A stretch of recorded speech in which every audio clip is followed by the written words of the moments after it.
अस्सलाम वालेकुम नाज़रीन, प्रोग्राम करंट अफेयर्स के साथ मैं हूं आपका मेज़बान वकार हुसैन। आज बात करेंगे प्रोग्राम में बजट के हवाले से और साबिक सदर आसिफ अली ज़रदारी की सेहत से मुतालिक। इसके अलावा दीगर मौज़ूआत पर भी बात करेंगे। आज हमारे प्रोग्राम में शामिल महफिल हैं पाकिस्तान पीपल्स पार्टी के ज़िले सदर इकबाल खान। अस्सलाम वालेकुम इकबाल साहब। आलमी मालियाती इदारा IMF, जैसा कि आप जानते हैं कि वो मुदाखलत कर रहा है और वो हुकूमतों को ये बात बावर कर रहा है कि, और ये इस बात की वो कह रहे हैं कि हमें यकीन दहानी कराई जाए कि पेंशन्स में और जो तनख्वाहें हैं उसमें इजाफा ना किया जाए। आप क्या समझते हैं कि बहैसियत सियासतदान के किसी ऐसे आलमी इदारे को हमारे कौमी मामलात में मुदाखलत करनी चाहिए? जो शख्स मौजूद हैं स्टेट बैंक के जो हमारे चेयरमैन बने हुए हैं, उनका ताल्लुक भी कहीं ना कहीं आईएमएफ से रहा है। इस वक्त जो हमारे मुल्क में शब्बर जदी साहब तो चले गए, वो भी एक तरह से उन्हीं के नुमाइंदे थे। हाफिज शेख साहब जो है वो भी, उनसे अगर बात करें तो वो भी आईएमएफ की बात करते हैं। तो आईएमएफ हमारे मुल्क इस वक्त मौजूदा हुकूमत ने जो मुल्क में 70 साल में जो कर्जे नहीं लिए गए थे, वो 2 सालों में इस हुकूमत ने लिए हैं। तो यकीनी तौर पर हम आईएमएफ के कर्जे तले बहुत बुरी तरह दबे हुए हैं। और जाहिर है, जब आप किसी से कर्ज लेते हैं तो उनकी बात को भी आपने सुनना पड़ता है, समझना पड़ता है। और इस वक्त मैं समझता हूँ कि आपकी हुकूमत के पास, वफाकी हुकूमत के पास सिवाय आईएमएफ के दबाव के कोई और ऑप्शन है नहीं। तो आप ये समझते हैं कि वफाकी हुकूमत की जानिब से जो बजट पेश किया जाएगा वो टैक्स फ्री होगा और अवाम दोस्त होगा और अवाम को रिलीफ मिलेगा? आप क्या समझते हैं? मैं समझता हूँ कि अल्फाजों का धंधा उसमें जरूर होगा, लेकिन उसमें अवाम को रिलीफ देने वाली कोई बात हमें नजर नहीं आती, क्योंकि अभी तक पीटीआई की हुकूमत ने इन 2 सालों में अवाम को रिलीफ देने वाली कोई ऐसे कोई किसी बात पर अमल किया नहीं। अच्छा, अब जिस तरीके से अब ये वजीर आला सिंह को तलब किया गया है सोलर लाइट्स और ये जो दीगर जो जाली अकाउंट्स केस में, आप क्या समझते हैं कि पाकिस्तान पीपल्स पार्टी को जो है कि ये इसकी कारकर्दगी पर सवालिया निशान नहीं है? मतलब जिस तरीके से इनको तलब किया गया, एक सूबे के वजीर आला को नैब की जानिब से तलब देखिए, किया गया है। अगर हम मौजूदा मौजूदा हुकूमत की बात करें, देखिए अगर हम मौजूदा हुकूमत की बात करें और नेब नियाजी गठजोड़ की बात करें और सियासी मुखालफिन को बार बार नेब में तलब किए जाने की बात करें, तो ये इनका वतीरा है।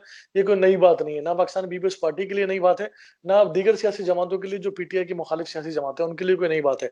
तो पीटीआई का तो ये वतीरा रहा है कि अपने सियासी मुखालफिन को जो है कोर्ट्स में और नेब के चक्रों में बिजी रखें, और अपना जो हुकूमत की नाकामियां हैं, हुकूमत की बेवकूफियां हैं, उसके ऊपर जब अपोजिशन नजर डालती है और जरा जोर से डालती है, तो नैब का प्रेशर भी उतना ही जोर से आ जाता है।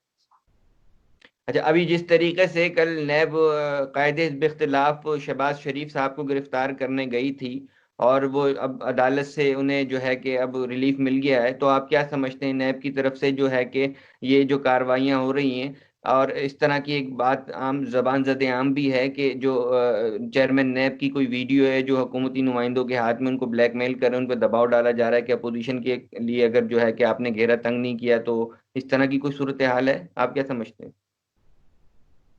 देखिए वकार साहब, चेयरमैन नैब की तो वीडियो की क्या बात करें, सारी दुनिया ने देखा, सर से पांव तक जो है वो एहतसाब होते हुए सारी दुनिया ने देखा। जब उन्होंने, आपको याद होगा वकार साहब, कि जब उन्होंने एक स्टेटमेंट दिया था कि अगर मैंने हुकूमती वज़रा पर हाथ डाला तो शायद हुकूमत नहीं रहेगी, और उसके बाद उनकी वो वीडियो वायरल हो गई।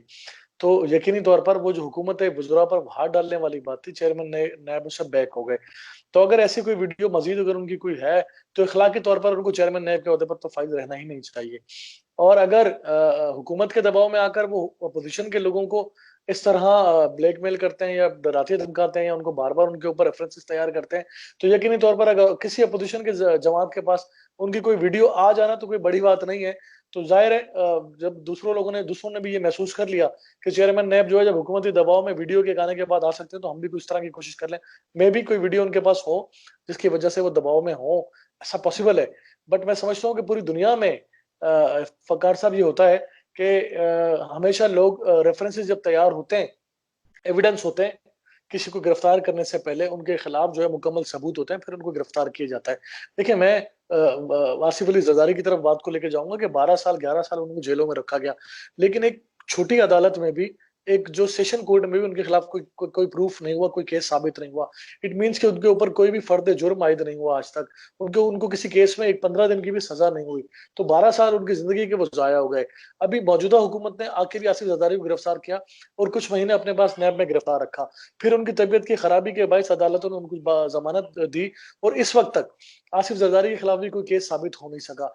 तो जो अपनी जिंदगी के सालों महीनों जाया कर देते हैं या जिनके जाया हो जाते हैं, उसका कभी कोई हिसाब देगा? लेकिन सारी दुनिया में अमूमन ये देखा जाता है कि जब किसी शख्स के खिलाफ जुर्म साबित हो जाता है और एविडेंस पूरे हो जाते हैं तो उनको गिरफ्तार कर लिया जाता है। कि बदकिस्मती से हमारे मुल्क में तो निजाम ये है कि पहले गिरफ्तार किया जाता है, फिर केस बनाया जाता है। पहले उनको लिया जाता है, फिर उसके रेफरेंसेस तैयार किए जाते हैं।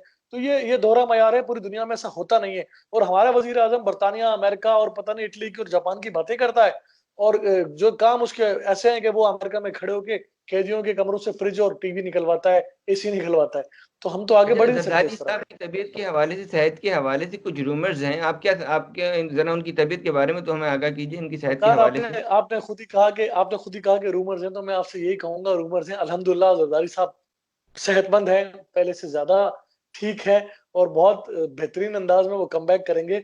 मुखालफिन जो है वो इस तरह देखना चाहते हैं कि जरदारी साहब की पोजीशन है क्या। तो असल में जाहिर है, देखें, जरदारी साहब के साथ 2-3 बीमारियां जुड़ी हुई हैं। तो यकीनी तौर पे जब मुल्क में एक वबा है तो भुट्टो फैमिली या जरदारी साहब के बच्चों की तरफ से ये बिल्कुल एहतियाती तदाबीर की जा रही है कि जरदारी साहब से कम लोगों की मुलाकातें, जो गैर जरूरी मुलाकातें, वो बिल्कुल भी ना, सिवाय डॉक्टरों के उनसे कोई मुलाकात नहीं रखता।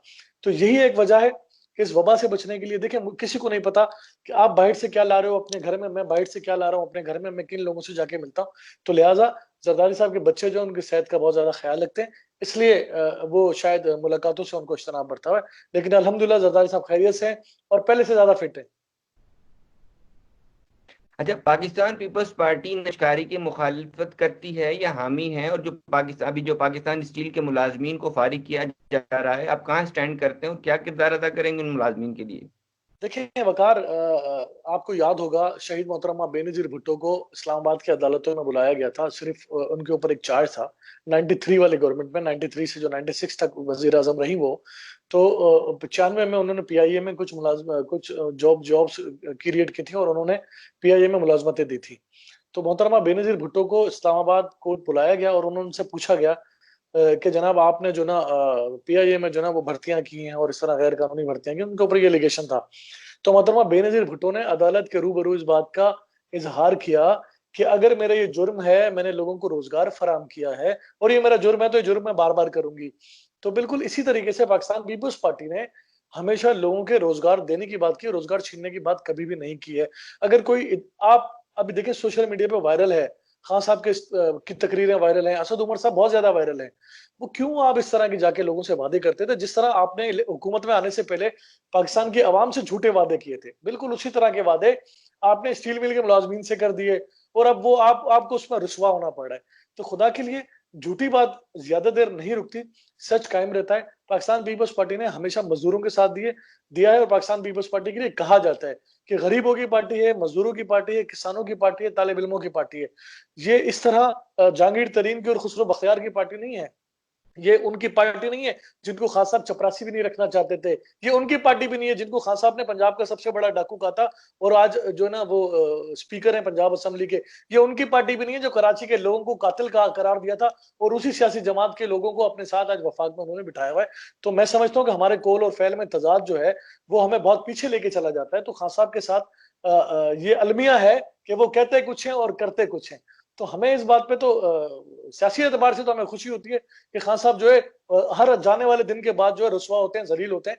एज ए पॉलिटिकल वर्कर तो हमें इस बात की खुशी होती है कि एक ऐसा लीडर जिसकी अपनी कोई कमिटमेंट नहीं है, अपनी कोई जबान नहीं है, लेकिन एज ए एक आम आदमी, एज ए पाकिस्तानी शहरी के हमें दुख होता है कि हमारे मुल्क में एक ऐसा वजीर आजम आ गया कि जिसे अपनी जबान का ही पास नहीं है। तो हमें दुख है इस बात का कि हमारा मुल्क किस तरफ लेके जा रहे हैं हम इसको। और पाकिस्तान पीपल्स पार्टी मजदूरों के साथ है, Pakistan Peoples Party steel mill के वर्करों के साथ है, पाकिस्तान पीपल्स पार्टी हर उस इदारे के वर्करों के साथ है जिनको नौकरियों से बेदखल किया जाएगा। हमने नहीं वादा किया था कि हम 1 करोड़ नौकरियां जनरेट करेंगे, हमने वादा नहीं किया था, ये खान साहब ने किया था। और इस वक्त पाकिस्तान के अंदर लोग जो है बेरोजगार हो रहे हैं, लाखों की तादाद में हो रहे हैं और शायद इसकी तादाद 1 करोड़ से ज्यादा हो जाए जो चूंकि खान साहब जो कहते हैं हमेशा उसकी नफी होती है। तो इस बार भी मुझे ऐसा लग रहा है कि खान साहब अपने वादे के मुताबिक अपनी बात की नफी करने जा रहे हैं। तो पाकिस्तान पीपल्स पार्टी के नजदीक पीटीआई की कारकर्दगी कैसी है? क्या वो अपना टर्न ओवर पूरा कर सकेंगे, कि अपनी हुकूमत की मुद्दत को जो है कि पूरा 5 साल कर सकेंगे, यकीनी बना सकेंगे? आप क्या समझते हैं? देखिए, पाकिस्तान पीपल्स पार्टी का अगर मौकिफ आप जानना चाहते हैं तो पाकिस्तान पीपल्स पार्टी का डे वन से ये मौकिफ है कि डेमोक्रेटिक प्रोसेस जो है वो हमेशा चलता रहना चाहिए। चाहे वो हुक्मरान जो है वो पैदा किए गए हों, चाहे वो किसी गमले में उनकी आबियारी की गई हो, चाहे वो लूली लंगड़ी डेमोक्रेसी हो, लेकिन पाकिस्तान पीपल्स पार्टी बिलीव करती है कि डेमोक्रेसी कंटिन्यू होनी चाहिए। लेकिन अगर बात करें पाकिस्तान की मौजूदा सूरत हाल की, तो हमें इस बात का भी दुख है कि खुदा ना खास्ता ये शख्स अगर मजीद 2-3 साल इस मुल्क में गुजार गया तो अल्लाह ना करे हमारे पास खोने के लिए कुछ रह नहीं जाएगा। तो अगर हम इस तरफ देखते हैं तो हमें ये लगता है कि खान साहब को मजीद वक्त नहीं देना चाहिए। अगर हम अपनी पार्टी की डायरेक्टिव्स को देखते हैं तो हमें लगता है कि डेमोक्रेसी लूली लंगड़ी जैसी भी है, चाहे वो बनाई गई डेमोक्रेसी हो, चाहे वो पैदा की गई जो अभी 2018 के इलेक्शन में जिस तरह हम कहते हैं कि वो इंजीनियर्ड इलेक्शन था, अगर इस तरह का इलेक्शन भी हुआ है और हम समझते हैं कि हुकूमतें इससे चल रही हैं तो हमें चलते देना चाहिए। लेकिन जो सूरत हाल मुल्क की बन चुकी है वकार साहब, इसमें हमें नहीं लगता कि खान साहब को मजीद वक्त मिलना चाहिए। हमारा मुल्क बहुत बर्बादी की तरफ जा रहा है। तो इमरान खान साहब तो ये बारहा फरमा चुके हैं और कहते हैं कि जो अभी मौजूदा मुल्क की सूरत हाल है, इसमें जो एक किरदार रहा है खासा खराबी का, वो मादी की हुकूमतों का, वो मलबा आप लोगों पर डाल देते हैं। आपको क्या कहना है इस बारे में? देखिए, अगर मैं कहूँ जी मेरे घर का कलर खराब है और किराएदार जो था वो कलर खराब करके चला गया, मेरे घर के दरवाजे टूटे थे, मेरे घर का किराएदार दरवाजा जोड़ के नहीं गया, तो मुझे टाइम मिला ना उसको ठीक करने के लिए।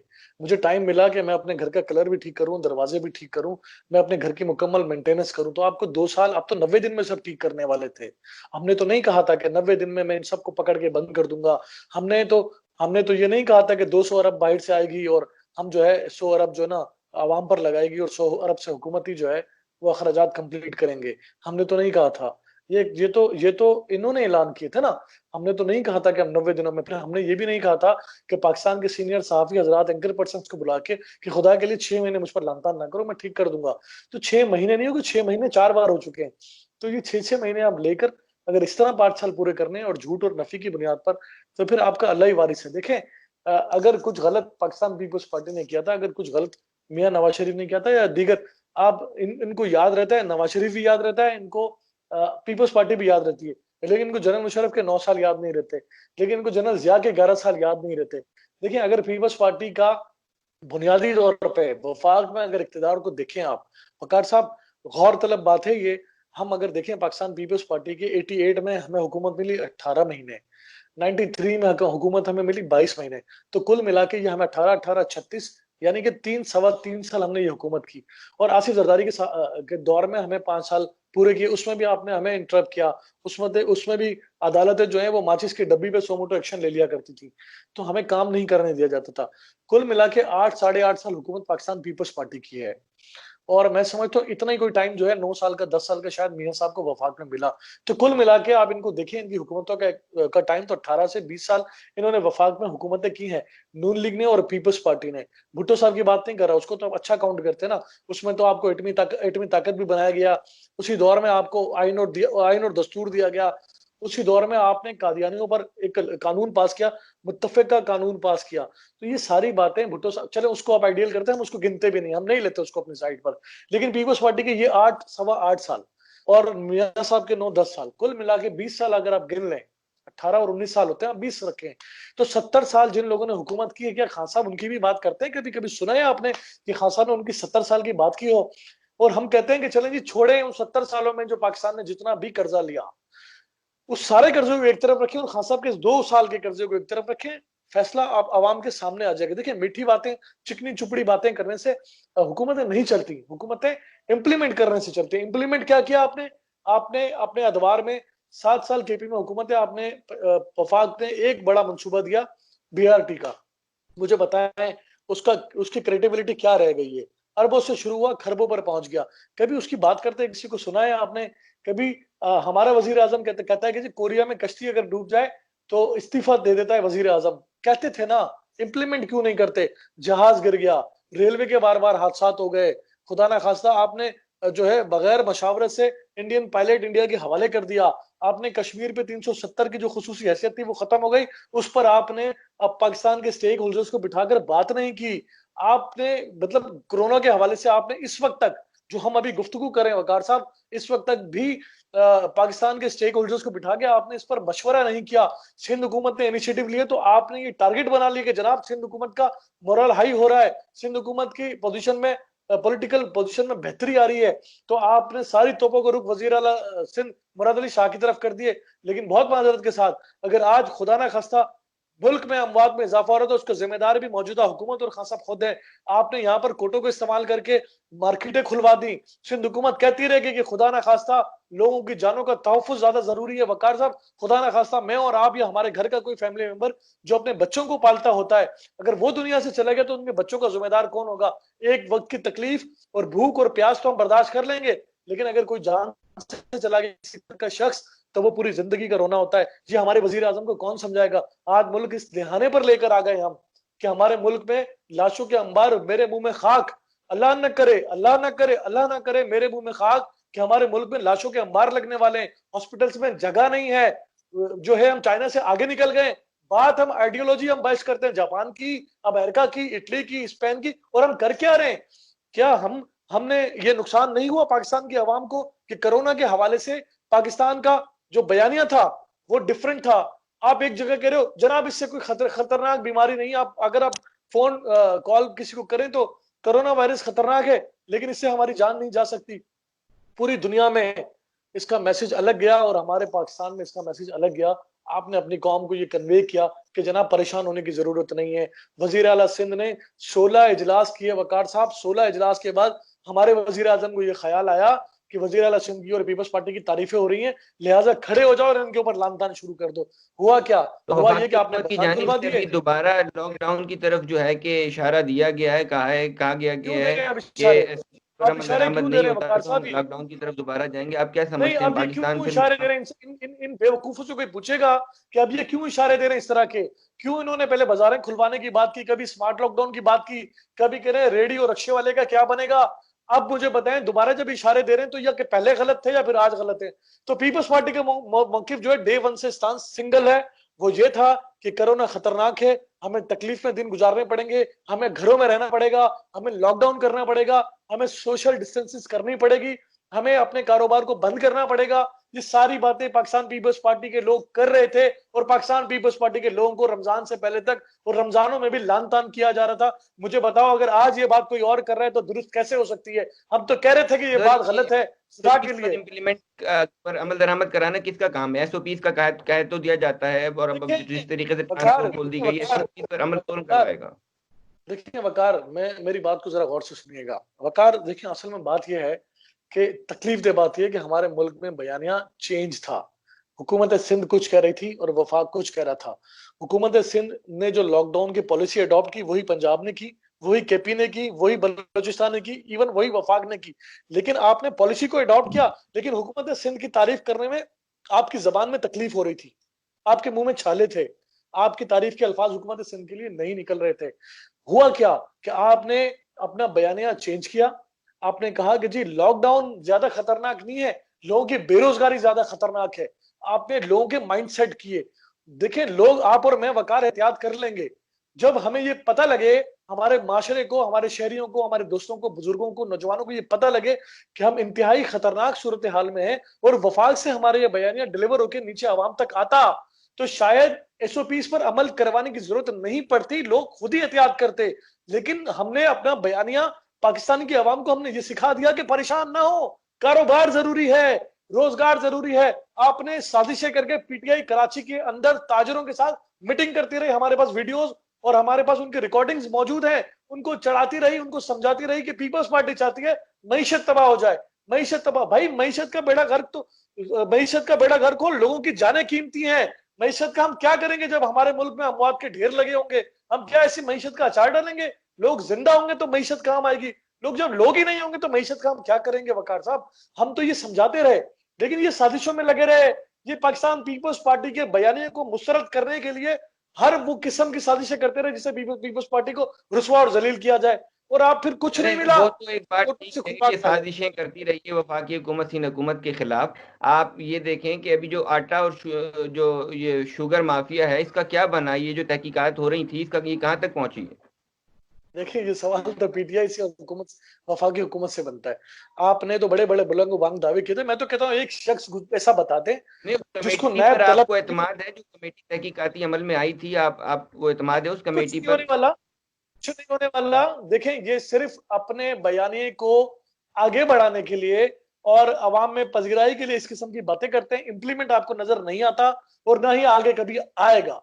ठीक है, ये इनकी एटीएम मशीनें शायद अभी खराब हो गई हैं, तो इनको ये ठीक नहीं लग रही, इनको दूसरी एटीएम मशीनों की तलाश है इस वक्त। तो इकबाल साहब ये दोहरा मयार नहीं है? एक तरफ अपने लोग जो लोग हैं पीटीआई के, उनके लिए कोई एहतसाब का अमल नहीं हो पा रहा, जबकि दीगर जो हिज़्ब इख्तिलाफ की जमातें हैं जिनमें पाकिस्तान मुस्लिम लीग नून है, पाकिस्तान पीपल्स पार्टी और दीगर हिज़्ब इख्तिलाफ की जमातें, वो नैब के जरिए जो है कि उन पर प्रेशर डलवाया जाता है, जबकि दूसरी तरफ ऐलान कर दिया जाता है कि भाई हम किसी को नहीं छोड़ेंगे। तो ये दोहरा मयार नहीं, आप क्या समझते हैं?